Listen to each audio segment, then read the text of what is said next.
habíamos lo mismo de lesbianas, de gays y transexuales. A ver, los sabéis, los llaman, están por las calles. Eras como un delincuente, eras como algo raro. Los comentarios, esos son enfermos, qué asco.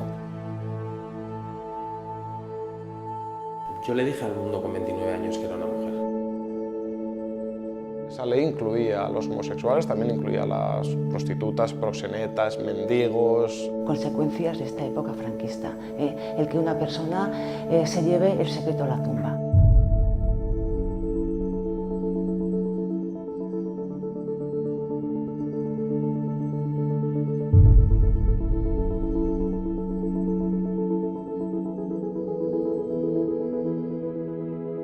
En el año 33 estaba la Ley de Vagos y Maleantes, que fue modificada durante la dictadura franquista para incluir a los homosexuales, lo que ellos entendían por homosexuales, porque dentro de ese saco incluían a gays, lesbianas, transexuales. Era un colectivo muy marginal, muy rechazado socialmente. La gente que vivía en San Francisco, la gente que se movía por el barrio de San Francisco, no quería mezclarse ni relacionarse con la calle del lado, que era una calle de marginación y de prostitución. Simplemente por el hecho de vivir y de ser tú, tenías multas muy altas, tenías pena de cárcel, con el agravante de que una vez en la cárcel te separaban de cualquier otro recluso, e incluso había penas de internamiento en centros de rehabilitación que no eran otra cosa que psiquiátricos, donde te ponían electrodos en la cabeza y te daban electroshocks. Sí que eran unos centros específicos donde se los llevaban hasta 3, 4 años. Ahí además les aplicaban los correspondientes tratamientos, los tratamientos de los que todos hemos oído hablar, de electroshocks. Les enseñaban imágenes homosexuales acompañadas de descargas eléctricas y luego cesaban cuando les enseñaban imágenes heterosexuales. La leyenda cuenta también que había un local de Falange en la calle Buenos Aires y que de vez en cuando organizaban batidas. Entonces ellos subían, sabían cuándo iban a pillar un poco más de ambiente por allí y los perseguían pues, con palos en las manos para apalearlos, porque es que además eran tiempos en los que la justicia un poco estaba de su mano, es decir, ellos podían denunciarlos si los pillaban en actos obscenos o de escándalo público, como los llamaban después. Hay muchos sitios donde están ahora mismo como nosotros estábamos hace 40 años, o peor. Hay sitios donde se condena a muerte por ser homosexual. Unos 10 años, 12 más o menos, yo tenía una cafetería y yo tenía un cliente de unos 86 años y digo un hombre porque era un hombre transexual, aunque nunca lo dijo, conmigo sí se sinceró cuando yo empecé pues, mi transición, ¿no? Y decir que yo me sentía hombre. Empezó a contar pues, que lo que hubiera dado él, porque en su época poder dar ese paso y no haber vivido como vivió en una represión total. Se fue de casa, viajó fuera, estuvo muchos años fuera trabajando, y luego volvió, hizo su vida a su manera, pero siempre solo. Los grandes problemas que hay o que había es que si no tenías tu DNI cambiado y cometías un delito y tenías que ir a la cárcel, te llevaban a la cárcel de acorde con el sexo que venía en tu DNI. Las mujeres transexuales, aunque su imagen sería de mujer, si en su DNI pondría el nombre de varón y el sexo varón, entraban en las cárceles de hombres, con todas las terribles consecuencias que eso podría traer.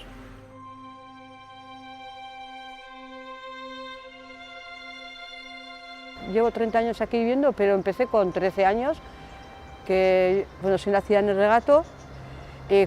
Trabajaba con un sastre, Alfonso, de Beteluri, y curiosamente teníamos el sastre aquí en calle San Francisco.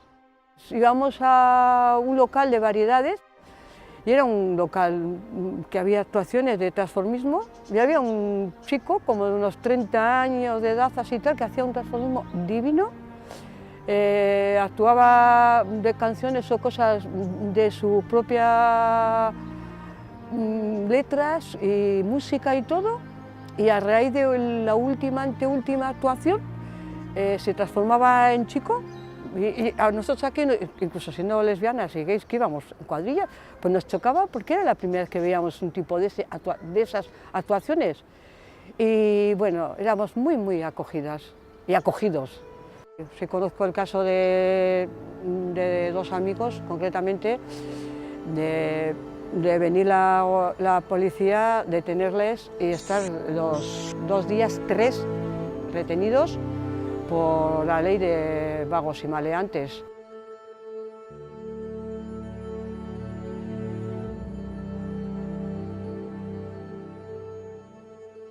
Bueno, yo he nacido, como quien dice, detrás de una barra, siempre dentro de la hostelería, y San Francisco, que era con el casco viejo y la Gran Vía lo mejor de Bilbao, y donde la gente más maravillosa y más cachonda y más chirene del Bocho, pues me creo en un ambiente así como muy amable, muy simpático, a pesar que vivía en una dictadura.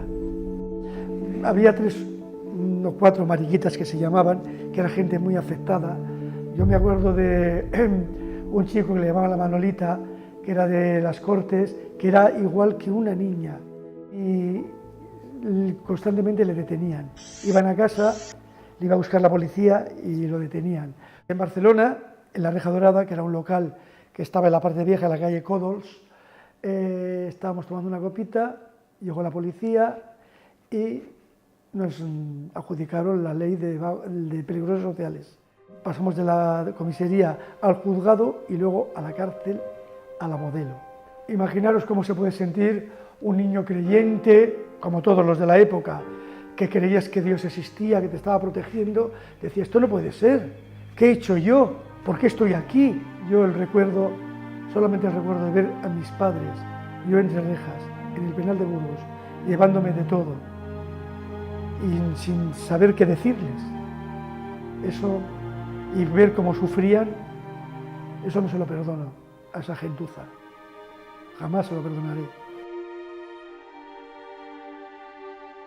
Esta era una de las maneras en que la gente se reconocía por la calle, con las miradas, cierto tipo de miradas, un poco de miradas más largas, más continuadas, además de personas muy conocidas que han regentado bares de ambiente muy conocidos donde hemos estado en nuestra juventud, por ejemplo. Yo lo he pasado en esos bares, se les ha obligado bajo la ley de vagos y maleantes a barrer desde el principio hasta el final las escaleras de Bayona, y eso era un castigo que se aplicaba a la gente homosexual aquí en Bilbao, un castigo restrictivo.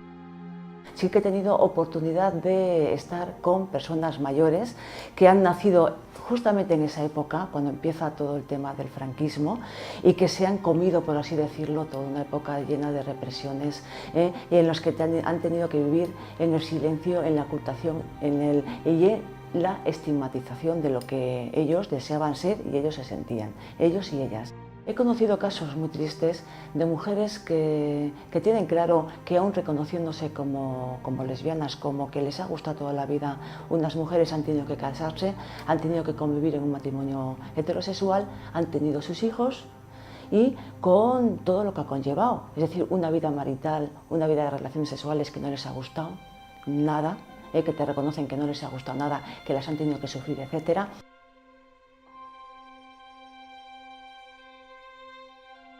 Y para mí era difícil porque la forma de pensar de mi padre, sobre todo, era como un poco hombre-mujer, cada cosa en su sitio, ¿no? De oírle siempre, ¿no?